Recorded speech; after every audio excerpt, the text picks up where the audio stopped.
Okay then, Raiders, we are back. We've got loads to go over today. As our community manager over at Embark Studios, Miss Osen, has given us a load of information with regards to the server issues that we're experiencing right now. Not only that, but she also has given us a bit of an update with what it is that's happening with latest patches and the fact that we're receiving 500 free Raider tokens. And they're finally issuing out the Hiker Backpack in the Server Slam variant. So we've got all of that information happening for you guys today, as well as a quick look at the 2025 roadmap over the next few months. The fact that there's a roadmap for the next few months is wild, but we're going to break some of that down for you because if you haven't seen it, it's damn juicy. And we've also got a really clever idea for crafting in-game on certain menus. This is an intriguing one, so make sure you stay tuned to it. If you haven't already, smash that beautiful like button and subscribe with post notifications turned on. It'd be greatly appreciated. Make sure you check out our incredible sponsor, Instant Gaming, the platform where you can purchase Arc Raiders right now for a low price of 26 Great British pounds. So if you've not got the game, it's definitely worth the try out for such a low price. Or if you just want to get it for a cheeky Christmas present, the link is down in the description. Or if you want to get involved with the giveaway to get a copy of this game for free, head down into the comments and put any coloured love heart that you please. It will enter you in, and we're going to be announcing the winner to that one in just a few days' time. I'm excited to get into it, so let's see what's happening in Arc Raiders. So starting off, late last night we managed to receive a message coming from Embark Studios community manager Miss Osen, and she posted up about the server issues that people may have been experiencing, such as voice chat, party systems, and so much more. Some of you guys were loading into solo raids and then being met with 2 other raiders next to you in a full squad, or if you were like me, you jumped in with a full loadout and somehow managed to spawn as a completely different character and had no gear on you whatsoever. And then when you evac'd, you actually came out with absolutely nothing because it took all of the loot away from that run, almost like it didn't exist. So there's a lot going on with this, but they have approached it quite well. They go on to state that they are letting us know about the issues that we're running into, and thank you for bearing with us. They're going to keep us posted. They also then, about 2 hours later, went on from that and stated that the team has implemented a login queue as a temporary measure in order to mitigate issues related to forming parties and using voice channels, which will make your matchmaking longer than usual. For those of you still running into the issues, please keep us posted. The team continues to investigate. We're sorry for the disruption and have humbled to see so many of you guys jumping into the game to the point that we need to temporarily limit the amount of players we can let back topside. Which is hilarious, especially if you've come from this channel originally, because I also know another successful game out there that had done the exact same thing. Now, moving in from that though, Osen has just right now posted up a brand new update with regards to what's happening. She states right here that we are overwhelmed by how many of you joined the fight against the Ark. Your bravery and resilience are truly inspiring.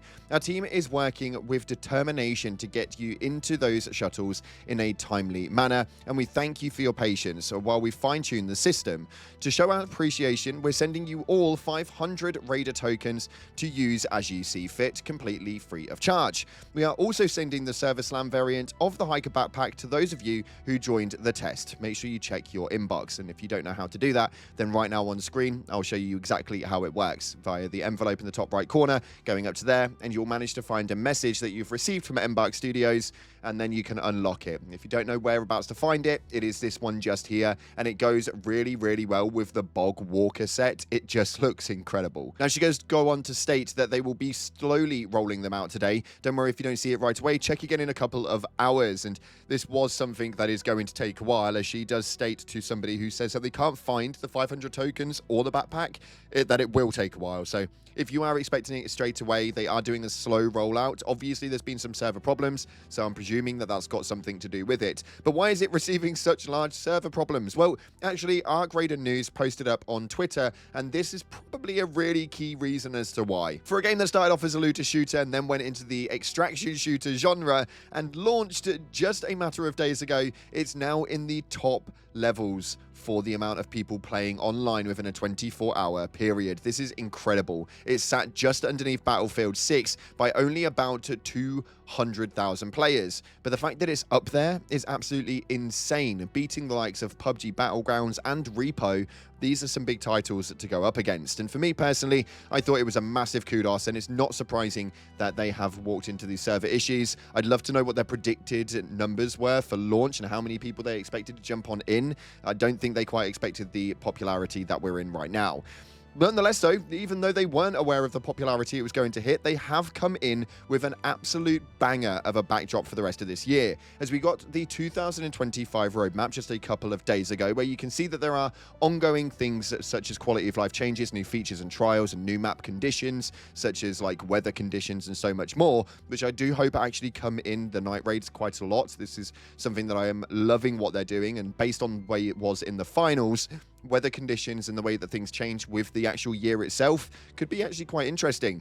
Over November, we're receiving a new map, community unlock events, new arcs, and new gameplay items, as well as new quests. And that's just over this next 28 or so days, which is bonkers that they're releasing it so quickly, considering in December, we also get the snowfall map condition, which is obviously going to be that Christmassy vibe like they do in the finals. We will have that snowfall running all over the map to essentially replicate the world that we're living in right now inside of the game, which is amazing. We'll have the Flickering Flames event, which I do love, a seasonal event, and can't wait to see how that one goes. Expedition departure windows and new raider decks, as well as some more new quests. But to think that we've only received the first deck and we've got a couple of months before we receive the next one, these guys are on top form when it comes to content. Now, it's not the only thing that they're really, really good at. Yes, they have provided us with a load of content, and they're going to be providing us with a load more. What we are finding is that communication inside of this company is absolutely second to none. We're receiving hourly updates with regards to the changes inside of the game. They have obviously issued out a hot patch that went up just a few days ago,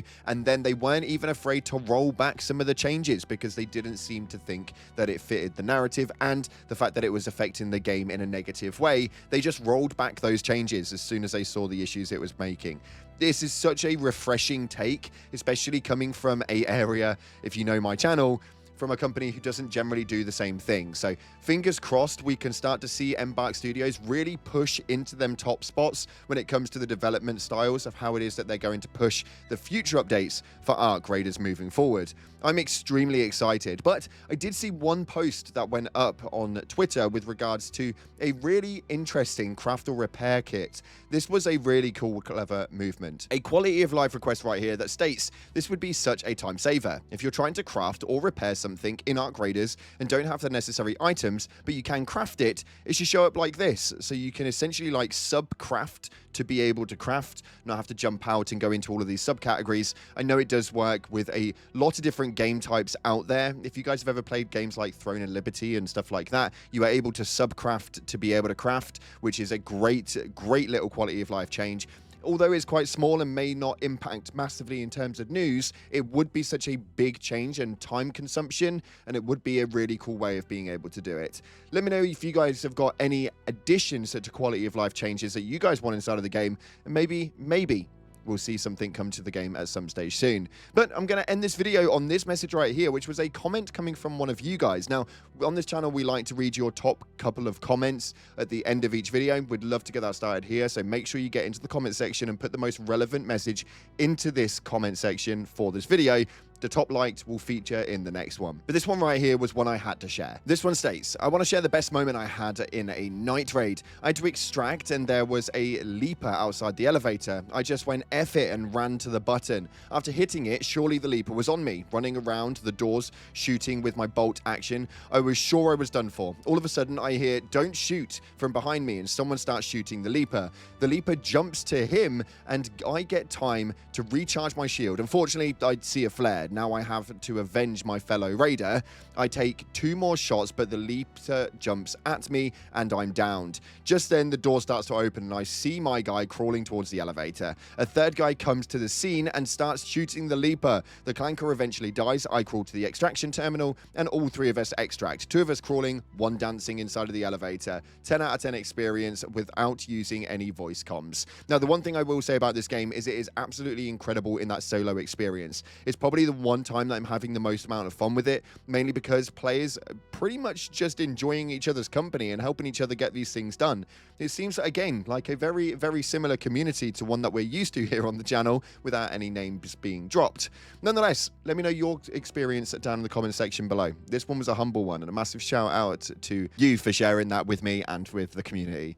That's all we got time for today, though. Stay tuned to the channel for all of your latest and greatest news inside of Arc Raiders. Thanks again for watching. Like, subscribe, and as always, I'll see you in the clouds.